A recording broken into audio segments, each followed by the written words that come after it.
reforma trabalhista está em discussão no Senado. Algumas das mudanças propostas são a jornada intermitente, o intervalo de almoço de menos de 1 hora e a possibilidade de teletrabalho.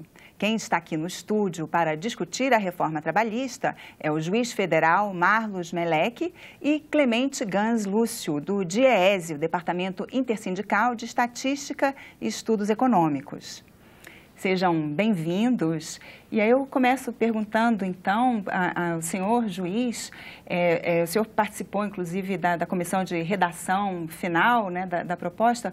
Quais são os principais avanços que o senhor acredita que essa proposta traz com relação à lei anterior de 1943? A ideia é transformar uma CLT que é analógica, trazendo-a para o mundo digital. Uma verdadeira revolução no direito do trabalho brasileiro. Hoje nós temos um direito de trabalho totalmente engessado e que o Estado interfere demais na vida das pessoas. Então, trata-se o trabalhador como se ele não tivesse a capacidade de tomar alguma decisão, embora o trabalhador possa ter título de eleitor, tirar carteira para dirigir carro, moto, um brevet para pilotar avião, o trabalhador possa celebrar um contrato de união estável, casar, ter filhos, mas um contrato de trabalho, nossa senhora, isso não pode. Então, são muitas as mudanças que estão sendo feitas com vistas a proteger o trabalhador, mas dando uma nova roupagem à CLT. A CLT sagrada vai continuar existindo, vai continuar valendo, mas ela vai estar aperfeiçoada, ela vai estar com várias formas de criar mais oportunidades para os trabalhadores. De que maneira? Com liberdade, segurança jurídica e simplificação. Dando mais segurança jurídica para quem contrata, nós acreditamos que vai acontecer mais geração de empregos. Mais empregos, mais oportunidades, mais renda, mais faturamento. E o país começa a viver uma nova época, um novo ciclo de prosperidade. E o senhor Clemente, também acredita que essas mudanças propostas vão trazer a prosperidade? Olha, primeiro é importante termos o entendimento que é preciso modernizar as relações de trabalho e a legislação trabalhista. Com isso nós temos acordo. Essa modernização ela tem dois sentidos. Primeiro, ela deve ter o sentido de ampliar a proteção, porque ainda tem uma parte da força de trabalho, 30% a 40% dos trabalhadores não tem proteção sindical e proteção da negociação, e muitas vezes não tem a proteção da própria legislação, porque eles estão fora do sistema.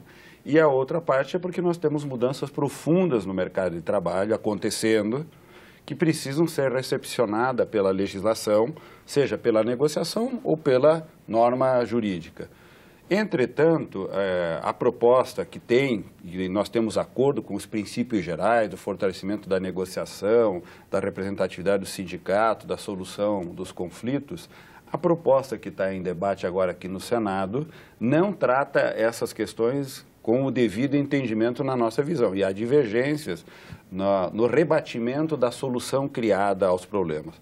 Talvez tenhamos mais convergência sobre os problemas, identificamos em comum problemas, mas as soluções desenhadas, no nosso entendimento, não favorecem a uma solução de compromisso entre as empresas e os trabalhadores, em uma relação que é desigual. As empresas têm muita força, porque a elas cabe única e exclusivamente o direito de contratar e de demitir. E o trabalhador não tem esse poder. Um sistema visa criar um equilíbrio. E do jeito que a legislação está proposta na transformação, na nossa visão, o desequilíbrio aumenta. Certo. E a segurança jurídica, para quem? Como é essa segurança jurídica que o senhor citou? A segurança jurídica é para os dois lados, mas especialmente para quem vai pagar a conta, especialmente para quem contrata. Ora, ninguém coloca dinheiro em algo que sabe que vai perder. Essa é a realidade, nem um investidor nacional, nem um investidor estrangeiro. E o que há de mais triste para um trabalhador é passar em frente a um barracão na cidade onde você está nos assistindo e esse barracão estar quebrado, pichado, com mato alto. Ele não vai nem ter a oportunidade de pedir um emprego ali dentro. porque a empresa foi embora do Brasil, ou está quebrada, ou está falida. Nós temos que ter em mente que mais de 50% dos empregos gerados no Brasil são por pequenas e microempresas. É o desempregado de ontem que está gerando um negócio para sobreviver hoje. E que nesse aspecto a CLT é muito desigual, é muito desproporcional, porque é da década de 40 e trata a padaria panificadora do seu bairro da mesma forma que trata a maior companhia petrolífera do país, que é a Petrobras. Então nós precisamos readequar, buscar um equilíbrio nessa relação. E aí são várias as ideias que estão sendo colocadas, que nós vamos pontuar aqui no transcorrer do programa, para que o trabalhador, o empresário, conheça e, conhecendo, possa concordar ou, conhecendo, também possa discordar. E como é essa diferenciação entre a padaria e a Petrobras, por exemplo? Como é que se diferencia? Olha só, na lei atual, para você recorrer de uma decisão trabalhista de um juiz de primeiro grau, você precisa depositar R$ 8.700. Ora, para um grande banco, para a Petrobras ou para uma companhia aérea, isso é dinheiro de água mineral. Agora, para o pequeno e médio empresário, R$ 8.700 pode significar a folha de pagamento dele no mês. O que faz com que o acesso à justiça seja franqueado apenas para os grandes. Então, a nova proposta da lei traz um desconto de 50% no depósito recursal para pequenas e médias empresas, ao mesmo tempo em que prevê a isenção do depósito recursal para empresas que estejam com sacrifício econômico, que seria em recuperação judicial, ou seja, caminhando para uma falência, em recuperação judicial reconhecida pelo juiz, e também para as entidades filantrópicas, que também têm muita dificuldade para recorrer de uma sentença judicial hoje. Isso só para citar um exemplo, nós teríamos alguns outros, quando nós criamos uma regra que, veja, para você cobrar o devedor, o prazo hoje na lei é de 48 horas. E vai continuar sendo de 48 horas. Só que nós criamos uma regra nova no sentido de que, para negativar a empresa, para colocar a empresa nos órgãos de restrição ao crédito, o juiz vai ter que aguardar 45 dias. Por quê?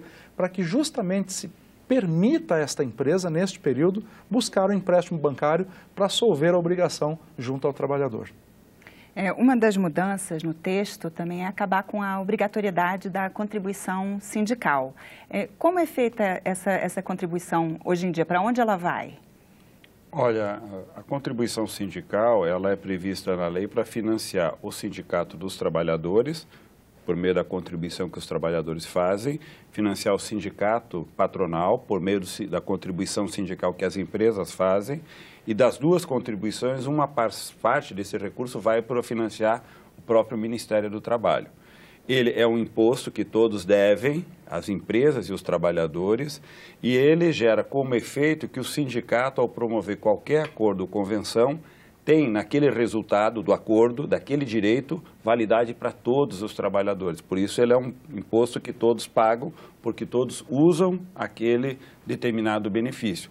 É mais ou menos como a iluminação pública. Nós todos pagamos, porque não dá para distinguir se eu pago e uso ou se eu não pago e não uso. Todos pagam porque todos usam. O entendimento do bem coletivo que o sindicato gera, que é o acordo, a convenção, o direito, tem validade para todos os trabalhadores. A proposta que está colocada é a extinção do imposto e uma contribuição voluntária dos trabalhadores por manifestação por escrito perante o empregador. Isso, na nossa visão, cria um constrangimento que, inclusive, é rebatido pela própria Organização Internacional do Trabalho. O sistema não deve criar esse constrangimento. Nós temos que debater no nosso sistema qual é a forma com que o sistema funciona para gerar o acordo ou não gerar o acordo. Se o acordo, ao ser gerado, vale para todos os trabalhadores ou vale só para aqueles que contribuíram para o sindicato.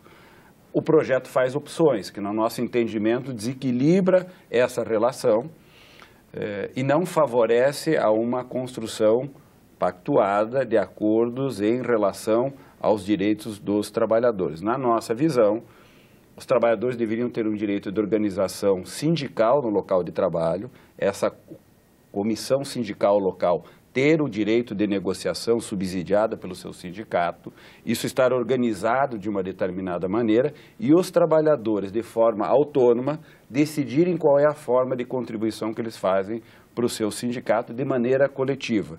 Evidente que isso requer uma reforma sindical, que o projeto não se propõe a fazer, mas faz.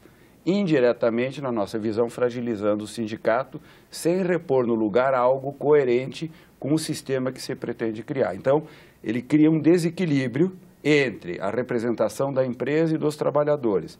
Na nossa visão, o projeto cria um ambiente favorável de proteção às empresas, predominantemente, o que é um desequilíbrio intencional de uma relação que é desigual.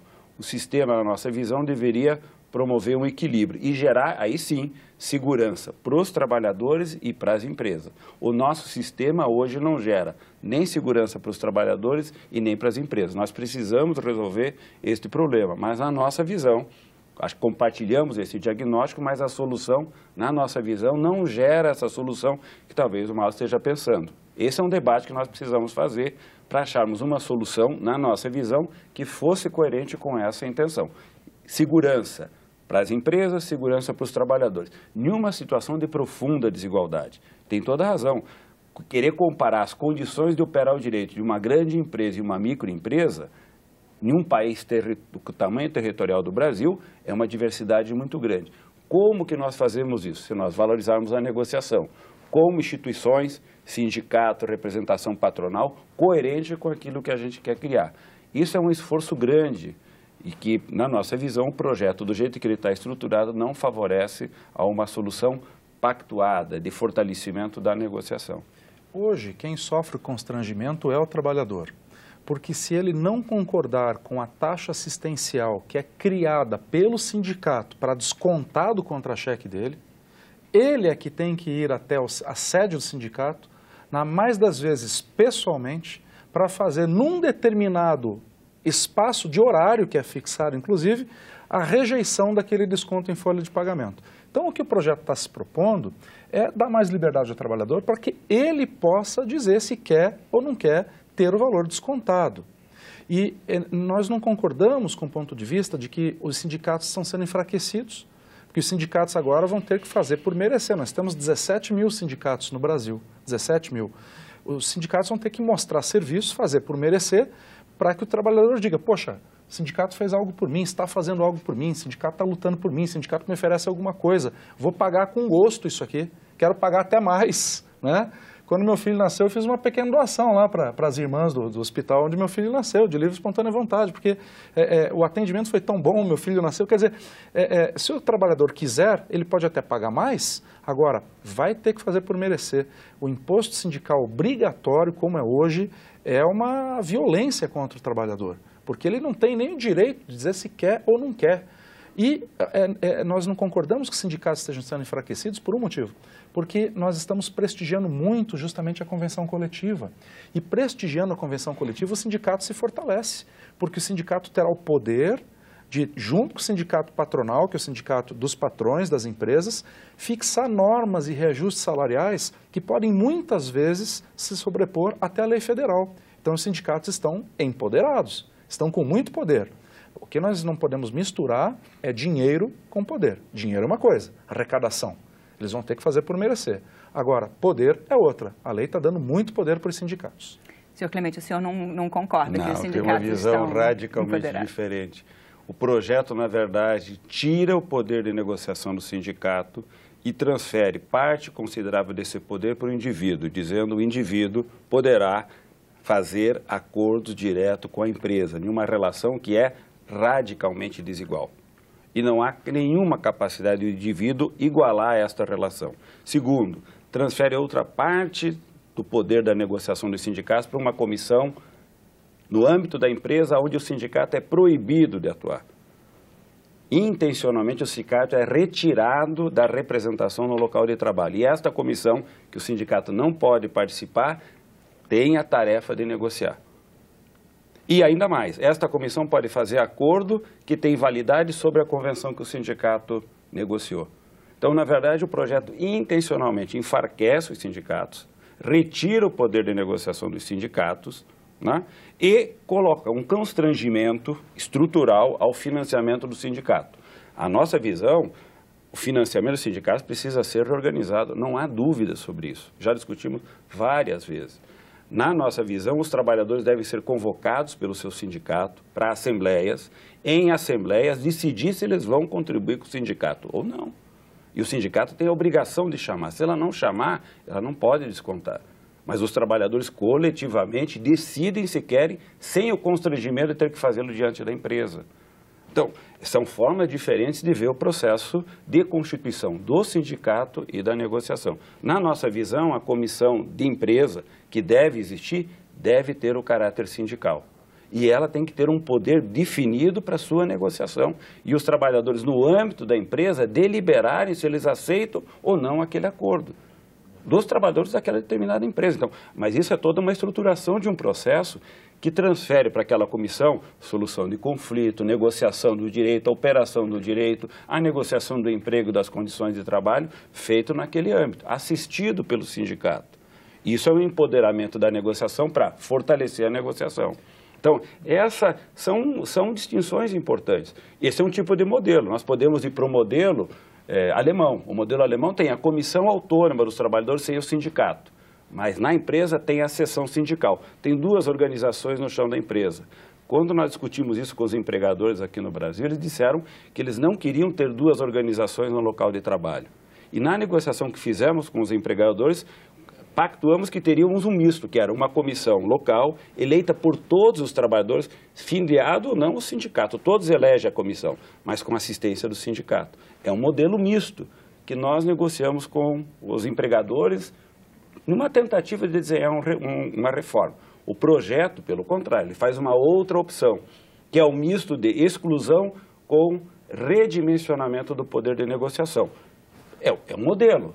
Nós estamos dizendo, esse modelo, na nossa visão, vai fracassar. É que, na verdade, o Clemente colocou que o projeto proíbe que o sindicato tenha participação nessa representação dos empregados dentro da empresa. Na verdade, isso não está no texto da lei. O que está no texto da lei, não, o que está no texto da lei é que está vedado tanto à empresa, está proibido, então vedado, tanto à empresa como ao sindicato interferir na eleição que os próprios trabalhadores vão fazer naquela empresa. Agora, se aquele trabalhador que vai ser eleito pelos seus próprios colegas de trabalho para representar, inclusive vai ter garantia de emprego, vai ter a chamada estabilidade, que é do cipeiro, igual do cipeiro, né? Desde que registrar a candidatura até um ano depois que terminar o mandato dele. Então, o que acontece? Ele tem garantia de emprego, não pode ser mandado embora. E o que é mais importante, em momento algum, a proibição que esse trabalhador eleito seja sindicalizado. Ele pode ser sindicalizado. Seria um absurdo. Imagina que se fosse o contrário, que o sindicalizado não pudesse participar. Seria um escândalo. Mas a vedação que está no texto da lei e que tem gerado uma confusão é apenas que nem a empresa, nem o sindicato, justamente para que haja um equilíbrio, podem participar, eu vou falar o português bem claro, podem se meter na eleição que os próprios trabalhadores vão fazer dentro da empresa. Então, para cada empresa que tem a partir de 200 trabalhadores, haverá uma comissão de 3 empregados. E o Clemente também colocou, é importante que se diga, que essa pequena comissão de 3 trabalhadores pode se sobrepor a negociações coletivas.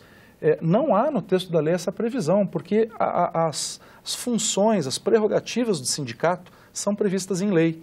E nós, em momento algum, enfrentamos, diminuímos, atacamos, de qualquer maneira, em nenhum texto legal da nova lei que está se propondo, a redução do poder de negociação do sindicato na convenção coletiva. Tanto que essa comissão interna, para que ela serve então, né? Ela serve para resolver aqueles pequenos problemas do dia a dia, que às vezes acabam criando um ambiente de trabalho muito ruim, acertar uma escala, uma discussão que houve, uma hora extra, alguma coisa assim, né? Para vocês terem uma ideia, alguns exemplos que eu estou dando. Mas em momento algum essa comissão se substitui ao sindicato, especialmente na convenção coletiva. E aí eu até pergunto para o Clemente, porque é a pergunta que as pessoas fazem na rua, e o Clemente colocou isso agora, que o trabalhador poderá fazer muita tratativa individual. Então, quando a gente diz isso, tratativa individual com o patrão, sem o sindicato junto, nós teríamos aqui no máximo uns 3 exemplos, que é o que eu me recordo aqui. Do banco de horas semestral, que ele vai tratar com o patrão com ele. O que mais de negociação individual? Até aquele intervalo que a Roberta colocou no começo do programa. Eu quero fazer meia hora de intervalo segunda, quarta e sexta. Isso, vou fazer meia hora, mas aqui que tem que ser dito para todo mundo, olha, se fizer meia hora de intervalo, ou 40 minutos, tem que sair aquele restante do tempo mais cedo. Isso que é fundamental que se diga, né? Então, se eu fizer 40 minutos de intervalo, eu vou ter que sair 20 minutos mais cedo necessariamente. E não vai poder ser feito por acordo individual. Vai ter que ter o carimbo do sindicato também nessa redução do horário do almoço, de meia hora, por exemplo, mas lembrando, o trabalhador vai sair meia hora mais cedo. E a iniciativa tem que ser do trabalhador. Não é a empresa que vai chegar, ó, faz meia hora de intervalo e sai meia hora mais cedo, não. É o trabalhador que tem que querer. Tem que partir do trabalhador, né? Assim como o fracionamento das férias, em até 3 períodos, sendo um não inferior a 14 dias, exatamente nos termos da Convenção 132 da Organização Internacional do Trabalho, OIT. Aí se diz, mas o trabalho pode ser pressionado, a fracionação, o trabalho pode ser pressionado ao banco de horas. Mas aí, olha, tem Ministério do Trabalho, tem Ministério Público, tem a Justiça, todos esses órgãos podem ser acionados a qualquer momento, muitos deles até de forma anônima, para que a denúncia seja feita e as instituições funcionem. E se alguma empresa realmente estiver pressionando o trabalhador, isso tem que ser provado e serão multados, serão punidos. Essa é a questão. E com relação à jornada intermitente, senhor Clemente, quem ganha com isso? Qual é o benefício para o trabalhador? Algum? Olha, no caso da jornada intermitente, ele é um problema para os trabalhadores, porque nós estamos falando daqueles tipos de deslocamento cuja distância implica um gasto de horas expressivo e no qual a empresa requer esse deslocamento porque aquela atividade é fora ou distante do local comum de residência dessas pessoas e que, por um lado, gera um custo para as pessoas do ponto de vista da disponibilidade de tempo e um passivo trabalhista para as empresas. A legislação tem tentado regular, a Justiça tem tentado regular e isso não tem tido uma solução que pacificou esse problema, né? A legislação agora proposta procura regulamentar dizendo que isso não é mais contado, diferente daquilo que a Justiça, inclusive, muitas vezes tem se manifestado, dizendo que deve contar. Clemente, só deixa eu fazer uma colocação, desculpe te interromper, mas eu acho que ela perguntou da jornada intermitente e não das horas em itinerary. Desculpa. Estou falando da... Aliás, a gente está trabalhando desde cedo juntos hoje, né? Então... Estamos batendo pino aqui, né? Você falou, eu pensei que tinha falado da na verdade, a jornada intermitente já existe há mais de 80 anos nos Estados Unidos. Para que serve isso? Imagina que seu filho, né, quer ganhar um dinheirinho no final de semana. Ele ia fazer um bico, sem nenhuma proteção previdenciária, sem nenhum direito trabalhista. Ia receber apenas as horas trabalhadas. A partir de agora, o trabalhador que quiser trabalhar no final de semana, ou trabalhar numa semana inteira, um técnico de TI, trabalhar 15 dias, um mês e meio, ele vai poder ter a carteira assinada. E com vários contratantes, com várias empresas. Tanto que se uma chamar ele e ele já tiver outro compromisso, vai dizer, olha, não vou, e não tem problema nenhum nisso. E ele não recebe só pelas horas trabalhadas, ele recebe de forma adiantada as férias, o 13º, e no final do mês o empregador vai recolhendo o FGTS e o INSS, fazendo com que o dia ele possa se aposentar e tenha garantias previdenciárias, né? Então muitos dizem, isso é uma precarização, porque não é aquele contrato normal de 8 horas e 44 semanais. Mas nem todo mundo quer trabalhar dessa forma, nem todo mundo pode trabalhar dessa forma. Então o mercado de trabalho é muito grande, o Brasil é grande, heterogêneo, complexo, mas temos mercado para todos. Aquele que quer trabalhar 44 horas semanais, tem bastante espaço. Aquele que quer trabalhar pedaços, tem espaço. E pegando um gancho na sua pergunta, trabalho a tempo parcial, né, é o meio expediente. E o que ele traz de bom?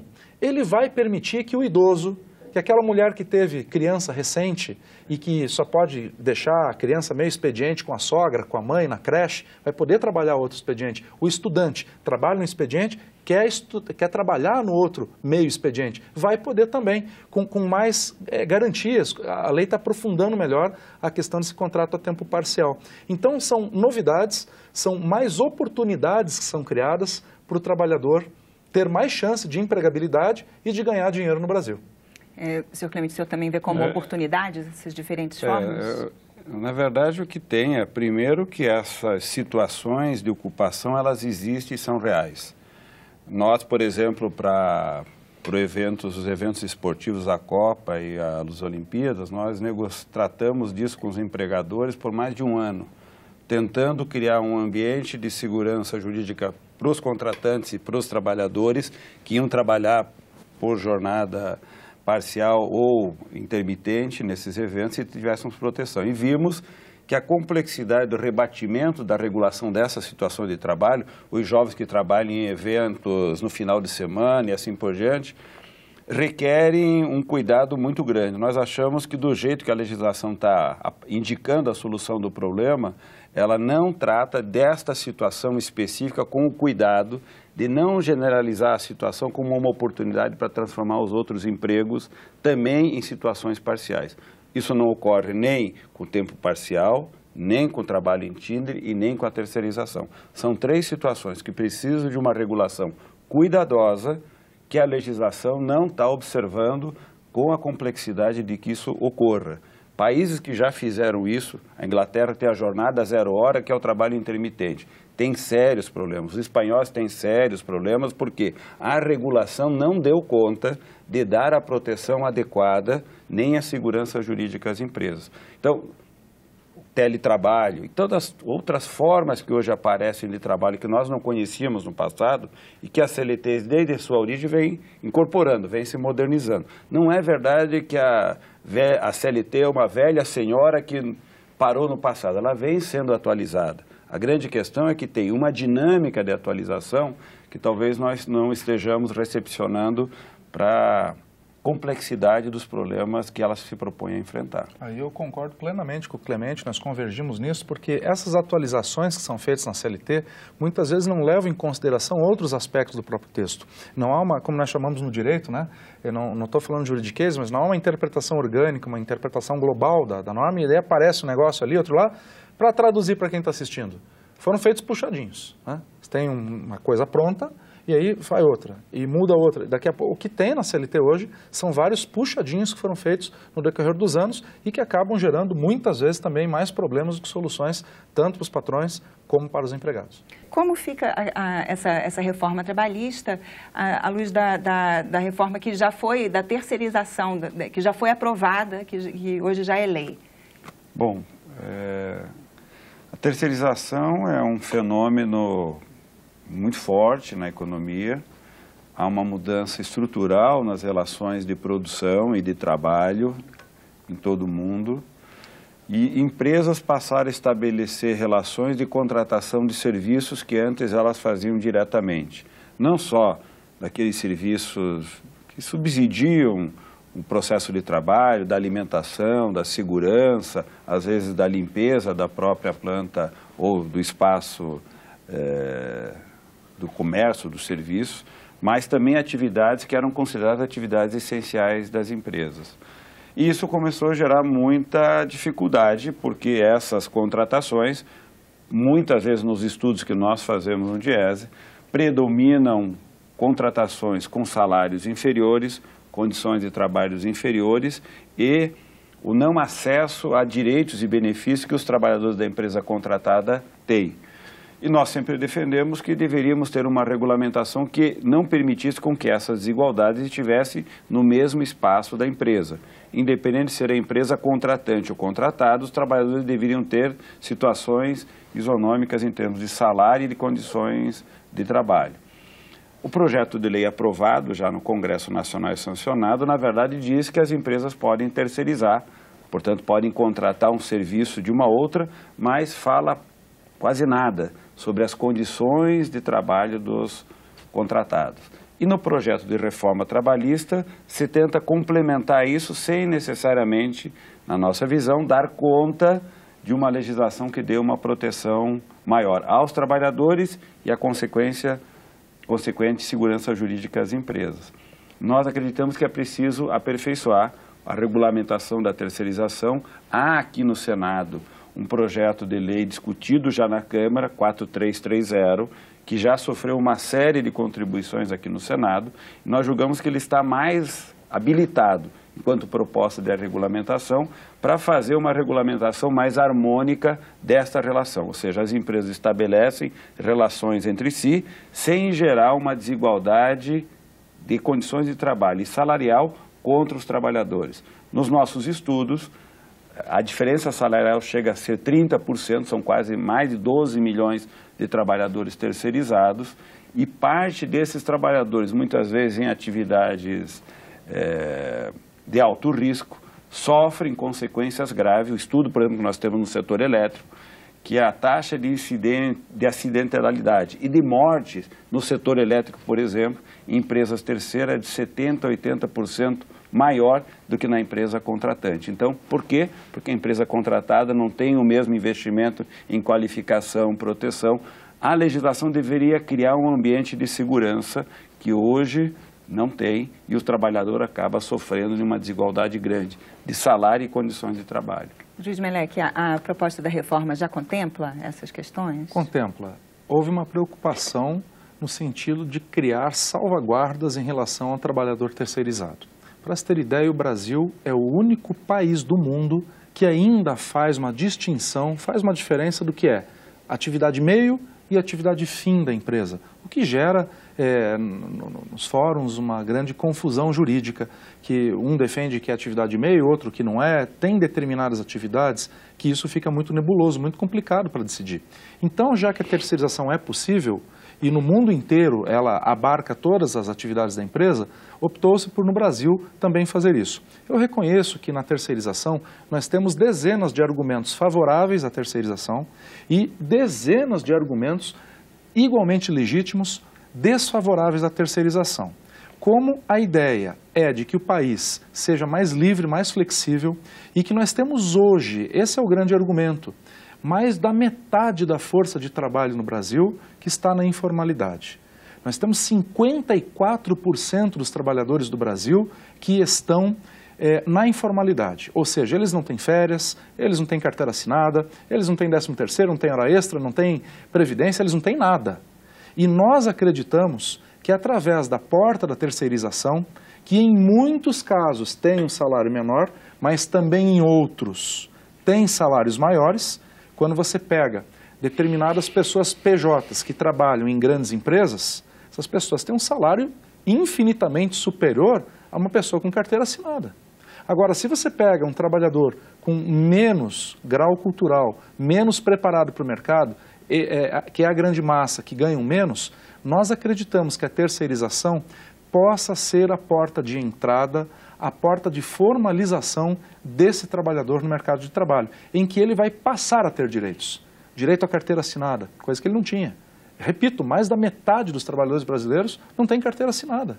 Então, pela porta da terceirização, agora com mais segurança, devidamente regulamentada, ele passaria a ter direitos. E outras salvaguardas foram criadas também, especialmente no tocante ao ambiente de trabalho.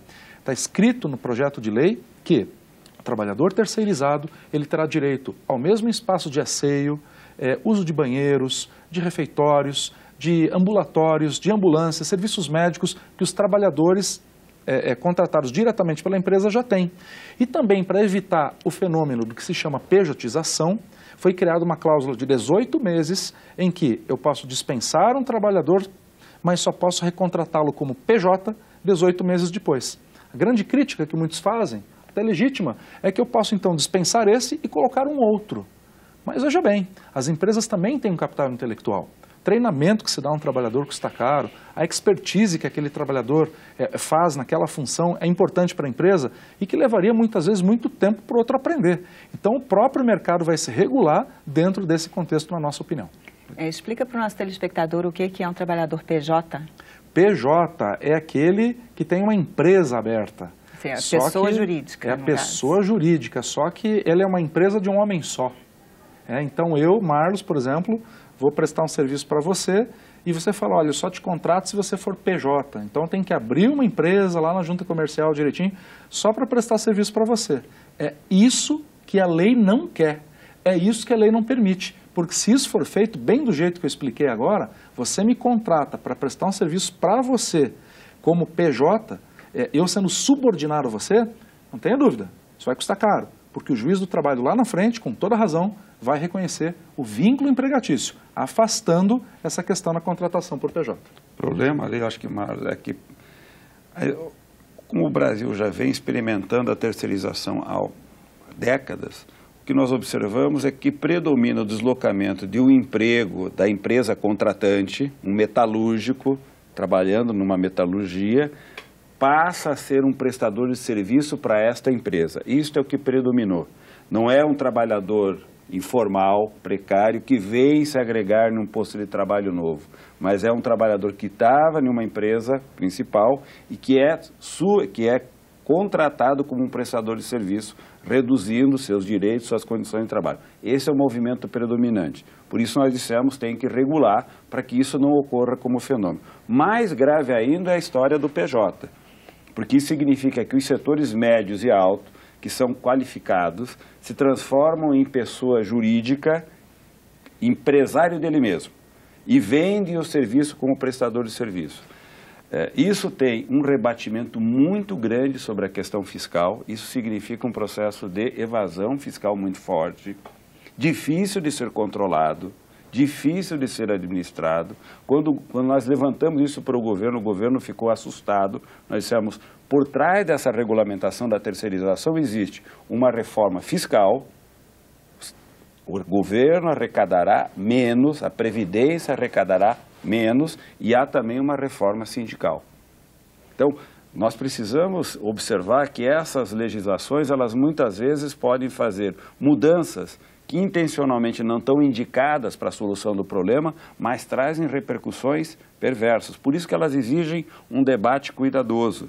Várias dimensões precisam ser analisadas para que elas possam repercutir no texto, evitando que essas coisas ocorram. Na nossa visão, o projeto de terceirização aprovado e a regulamentação que vem agora não dão conta de resolver todas essas dimensões. Elas ampliam a proteção às empresas, mas não criam os mecanismos adequados para fazer essa correção. Por isso achamos que precisa melhorar o texto que está no Senado é razoável, há melhorias a serem feitas para que a terceirização pudesse ser regulada. E lembrando, nos países que têm a terceirização regulada, a responsabilidade da empresa contratante é solidária em relação à empresa contratada. Aqui no Brasil nós estamos no máximo chegando a ser subsidiário e é uma diferença muito importante. Então, posso terceirizar qualquer coisa, desde que quando eu contrato eu sou responsável solidário. Se a contratada não pagar, a contratante assume o ônus. Aqui no Brasil nós acabamos de ter uma indicação de que quando o Estado contrata, se a empresa contratada não pagar, o Estado não é corresponsável. E nós temos inúmeros casos de empresas que são contratadas pelo Estado, prestam serviço, não pagam os trabalhadores e simplesmente somem. Nós temos que regular várias coisas para que isso não aconteça. Isso não foi do projeto. Essa questão do trabalhador que presta serviço para o órgão público e o órgão público, o Estado, não paga, né, e a empresa terceirizada some, desaparece, não paga ninguém, isso é uma decisão do Supremo Tribunal Federal. Né? No nosso projeto, no projeto da reforma trabalhista, nós prevemos a subsidiariedade. Então, se o devedor principal não pagar, o tomador de serviço vai pagar, inclusive com despersonalização da pessoa jurídica, chegando até o patrimônio do dono da empresa. Está andando de carro chique lá e não paga empregado, vai perder o carro. O juiz pode bloquear dinheiro direto na conta dele, né? E o fato do metalúrgico virar um PJ, não pode. Porque se isso acontecer, ele vai ganhar vínculo empregatício depois na Justiça do Trabalho e a condenação vai ser bastante elevada. O que pode se fazer é terceirizar através de uma empresa regular de terceirização. Agora, fazer o empregado abrir uma empresa, a empresa de um homem só, isso vai dar problema e vai haver condenações pesadas na Justiça do Trabalho. E o que é a jurisdição voluntária? Essa é uma revolução no direito do trabalho brasileiro. A jurisdição voluntária já existe em outros ramos do direito brasileiro e está sendo trazida agora para o processo do trabalho. Nós não podemos ver a Justiça do Trabalho como uma justiça de conflito. Nós precisamos ver a Justiça do Trabalho como um meio de solução dos problemas. A Justiça do Trabalho concilia muito, quase metade do que entra é conciliado hoje, né? Mas para aprimorar isso ainda mais, o que nós estamos fazendo? Estamos propondo que o trabalhador, o empresário, o trabalhador possam resolver o problema que eles têm, cada um com seu advogado, e se chegarem a um consenso, uma conclusão, eles podem fazer uma petição dizendo, olha, eu trabalhei 2 anos na empresa, eu era pintor, ganhava lá 1.400 por mês, e eu estou fazendo aqui um acordo com a empresa que fui mandado embora, recebi as minhas verbas, mas eu penso que eu tinha mais 20 mil para receber de outras coisas, de horas extras, tá?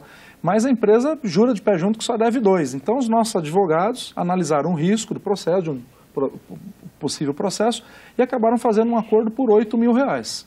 Eles colocam isso no papel e levam à justiça. O juiz do trabalho vai ter 15 dias para apreciar esse documento e poderá homologar por sentença ou não, para dar novamente segurança jurídica para as partes. Tá? Então, se o juiz, inclusive, entender que aquilo está muito desproporcional, está muito fora da realidade, ele não tem nenhuma obrigação de homologar isso aí.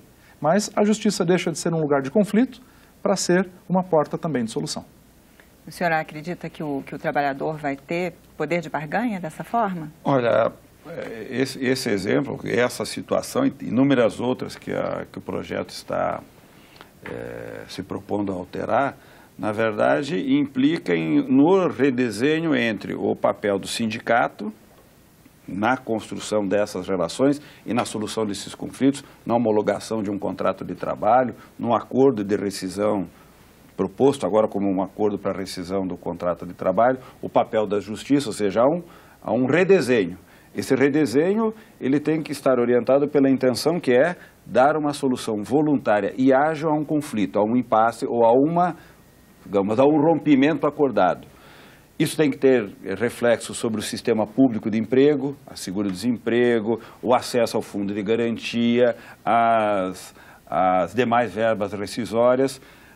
O projeto está fazendo um determinado encaminhamento que precisa ser objeto, na nossa avaliação, de uma análise sistêmica. Por exemplo, o projeto, na nossa visão, amplia o acesso ao fundo de garantia. Bom, se amplia o acesso ao fundo de garantia, significa que os saques no curto prazo poderão aumentar. Qual é o rebatimento disso sobre o fundo de garantia? Então, analisar o impacto socioeconômico de uma medida dessa sobre um fundo que financia saneamento e habitação, por exemplo, precisa ser compreendido.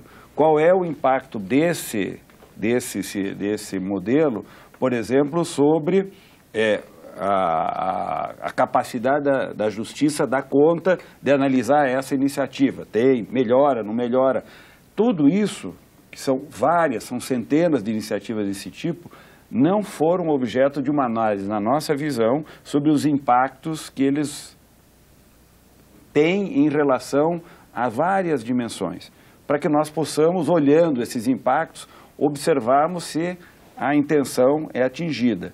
Creio eu que tão importante quanto o desenho da medida, do procedimento, seja observarmos a transição do atual sistema para um novo sistema que a gente venha desenhar. Como nós não sabemos exatamente qual é o resultado, um projeto de mudança tão profundo como esse precisa ter um desenho de transição que prevê o acompanhamento das mudanças, as repercussões que elas ocorrem e a adequação da própria legislação a essas mudanças. Isso falta no projeto, falta a análise dos seus impactos, porque as pessoas falam por hipóteses, sem, na verdade, um estudo mais cuidadoso de todos esses impactos que temos. Eu dei o exemplo no caso da Copa, quando nós estávamos tentando regular o trabalho intermitente e vimos as inúmeras repercussões que tinham. Todos os casos que mereceriam uma regulação e todos os casos que poderiam migrar para essa situação como forma de precarização. Uma lei que evitasse que isso aconteça não é simples de ser desenhada, né? Então, esses cuidados que nós tentamos registrar, ou seja, nós temos uma convergência para a necessidade da modernização, da complementação da lei, da atualização da legislação, do enfrentamento de situações novas e inéditas que nós não conhecíamos, de coisas que virão para o futuro e que nós não temos ideia do que vai acontecer, mas nós precisamos ter um jeito adequado de fazer. Sempre tendo a ideia, para finalizar aqui, que tudo isso repercute sobre o sistema de produção econômico, ou seja, nós estamos falando da regulação de relações sociais de produção econômica. Toda a sociedade é envolvida em relação a isso. Toda atividade laboral, toda atividade de trabalho tem incidência em todas essas regras. Então, quando nós mudamos a regra, nós estamos mudando a base da produção econômica de toda a sociedade. Por isso nós temos que ter um cuidado muito grande, porque qualquer mexida, você altera um sistema que tem um equilíbrio. Nós podemos dizer, o equilíbrio não está bom, mas nós vamos gerar um outro equilíbrio. Podemos gerar mais equilíbrio ou mais desequilíbrios. Por isso que ele tem que ser cuidadoso. E quais seriam esses estudos que o senhor acha que precisam ser feitos? De impactos. Impactos. Por exemplo, nesse exemplo que o Marlos deu da jurisdição voluntária. Jurisdição voluntária. Tem um impacto, por exemplo, de qual é a estimativa sobre o fundo de garantia. qual talvez seja a estimativa positiva sobre o não acesso ao seguro-desemprego. De que maneira que os trabalhadores hoje têm nessas rescisões, que tipo de resultado econômico? Qual o resultado que a gente espera com esse tipo de solução? O que desafoga da justiça hoje ações trabalhistas? Qual é o ganho, qual é a eficiência econômica desses estudos? Eles não foram mensurados. Por exemplo, olha, nós estamos mexendo em uma regra, temos a hipótese de que isso gera tal resultado e vamos analisar. Bom, a lei é alterada, em 3 anos nós vamos ter uma comissão que acompanha, observa, e daqui a 3 anos, nesta regra, nós vamos fazer novamente um debate para ajustar. Atingimos os objetivos, gerou o efeito que nós imaginávamos? Não gerou, vamos adequar. Gerou e está bom, vamos ampliar, vamos melhorar. Isso eu chamo de regra de transição. Por quê? Porque nós vamos observar se aquela mudança da regra gera os efeitos positivos, sistêmicos que nós imaginávamos. Se não gera, nós corrigimos. Se gera, nós podemos fortalecer. Então, porque nós estamos mudando muitas coisas em um sistema que é orgânico, ou seja, ele funciona. Com todas as debilidades, o nosso sistema funciona. Gera distorções, gera exclusões. Nós queremos que inclua. Está incluindo. Nós queremos que resolva mais rápido. Está resolvendo? Está dando segurança para o trabalhador e para a empresa? Tudo isso precisa ser acompanhado e mensurado. Cada dimensão dessa. E é muita coisa. Na verdade, não há nenhuma precarização. Por exemplo, a sua pergunta inicial para ele foi a seguinte: mas nesse sistema que o patrão e o empregado e o patrão, podem fazer um acordo extrajudicial para levar para o juiz homologar, fechamos em 8 mil, como é que fica o poder de barganha do trabalhador? Ora, fica exatamente como se ele fosse a juízo. Primeiro que não é obrigado. Então, vamos imaginar que o Clemente me mandou embora. Perdi o emprego, que o Clemente me mandou embora. Né? E ele me pagou as verbas rescisórias lá, 3.200, está certinho, férias, tudo no TRCT, no termo de rescisão do contrato de trabalho, certinho. Só que eu entendo que ele me deve mais um monte de coisa ainda. E é isso que gera ação trabalhista. Então, o poder de barganha que eu tenho com ele, vou levar ele para a justiça. E lá na frente do juiz a gente pode ou não fazer um acordo, ou a ação vai adiante, o juiz vai dar uma sentença. Com a jurisdição voluntária, que é o acordo que é feito fora do juízo, e que cada um com o seu advogado. Eles escrevem, olha, chegamos à conclusão aqui para não precisar brigar, que você deve mais 8 mil, eu topo pagar 8 mil. Quer dizer, não é uma questão de poder de barganha, até porque ele já não é mais empregado dele. Ele já saiu do emprego, já não é mais subordinado. Ou está desempregado ou está trabalhando em outro lugar. Então, veja só, ao invés dele ingressar com uma ação contra o Clemente, pedindo lá 30 mil reais, para esperar 5, 6, 7 anos para ver a cor desse dinheiro, ele chega a uma conclusão, como repito, não é obrigado. É facultativo, não é obrigado. Convergiram, os advogados entenderam, 8 mil te paga bem, você não vai levar tantos anos para, sei lá, ganhar mais ou um pouco menos, ou perder tudo também, porque a ação judicial ninguém sabe o resultado. Em 15 dias ele está com o dinheiro no bolso. Quer dizer, não é uma questão de poder de barganha do pobrezinho do trabalhador com o poderoso do patrão. Não é isso. É porque a justiça está de portas abertas. Se ele não chegar num acordo ali entre os advogados de maneira madura, adulta, natural, vai virar uma ação trabalhista. E se virar uma ação trabalhista, casos, né? Em todos os casos. Não, em alguns casos. Porque muitos casos desses, os trabalhadores, por várias situações, não chegam. Porque se todos chegassem nas condições que estão, a Justiça do Trabalho talvez estaria afundada já em Mas nós já temos ações. 11 mil ações trabalhistas por dia. Mas poderíamos ter muito mais. O que nós temos que pensar é, se nós queremos essa intenção de dar uma solução mais ágil, por exemplo, há uns anos atrás a legislação criou as comissões de conciliação, né? Que era uma solução. Vamos resolver o problema Não deu certo, não funcionou. Ou seja, uma boa ideia, aparentemente, que trazia para o local de trabalho esta solução, afundou, não deu certo. Bom, uma avaliação diz, porque não deu certo, nós vamos abrir mão e não vamos mais tentar uma conciliação, essa pode ser uma alternativa. Será que vai ser? O que eu estou dizendo é, como exemplo, nós precisamos, no debate de elaboração do projeto, mensurar os impactos, simular o que nós queremos e acompanhar a eficácia para poder atualizar. Insisto que uma legislação dessa, com o volume de mudança que está propondo, precisa ter um sistema de acompanhamento, precedido, na hora da elaboração agora, de um cuidadoso debate, e análise sobre o que nós queremos. Eu acho que nós temos muita convergência sobre os problemas. E temos uma dificuldade maior de desenhar as soluções. Cada um de nós tem um desenho, imagina soluções. A minha experiência, eu tenho quase 40 anos de negociação desse tipo de coisa, é que quando nós conseguimos compartilhar as nossas propostas de solução, nós começamos a identificar que existe uma terceira ou quarta alternativa que ninguém pensou que pode ser melhor. E se essa solução for melhor compartilhada pelas partes, o resultado dela é muito melhor para a sociedade. Quando uma parte impõe a outra uma solução, no geral ela não gera a eficácia que a gente quer. Em parte, o fracasso das comissões de conciliação, porque elas não foram resultado de um acordo. Então, eu acho que quando nós estamos mexendo no sistema, é bom que ele seja resultado de uma negociação. Seria muito bom que este projeto fosse resultado de uma negociação entre os empregadores, os trabalhadores, a Justiça, o Ministério do Trabalho, o Poder Executivo, o Legislativo, e chegássemos à conclusão de que estas regras são as melhores para reger as relações de trabalho do Brasil que a gente quer para frente. Não está sendo assim, e acho que isso vai gerar problemas lá na frente. Mas será que dá para chegar numa solução mais consensual aqui no Senado? Não concordo que seja assim. Na verdade, nós estamos diante de um projeto trabalhista, de um sistema falido, que gerou 13 milhões de desempregados que estão hoje na rua, amargando, sem dinheiro para pagar a conta de luz.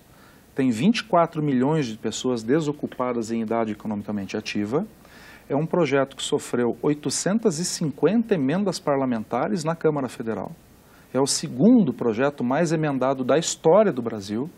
Houve mais de 16 sessões públicas na Câmara Federal, mais de 170 visitas a instituições pelo relator, o deputado Rogério Marinho. Então, isso foi amplamente discutido. Mas não, esse projeto não. Sim, e agora veio para o Senado. O projeto que foi debatido, isso é importante.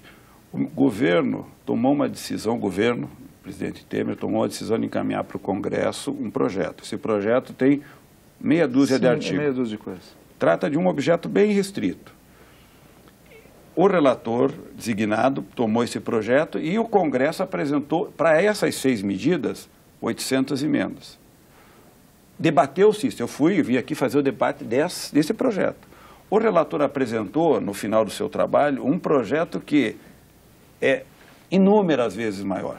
Inúmeras. Eu diria centenas de vezes maior do que o projeto original. E sobre este projeto que ele apresentou não houve debate nenhum. O relator apresentou e o Congresso votou em 2 semanas. Nós estamos começando o debate. Pela primeira vez o debate deste projeto foi feito agora, nesta semana, aqui no Senado Federal. Nós estamos iniciando o debate. Quem elaborou está começando a explicar o sentido da proposta. Todo o sentido da proposta original que o Ministério do Trabalho apresentou, e que nós debatemos em dezembro, janeiro, fevereiro, março, abril e maio, ele não é o mesmo projeto. Nós estamos falando de um outro projeto, que vai começar o debate agora. Pode ser que o Marlos me convença de uma série de coisas, e eu convença, mas ele de outra série de coisas. Mas nós não pudemos ser convencidos aí à parte, porque o projeto não estava em debate. Então, esse é o cuidado. Ser cuidadoso nós debatemos um projeto, o relator apresentou um outro projeto.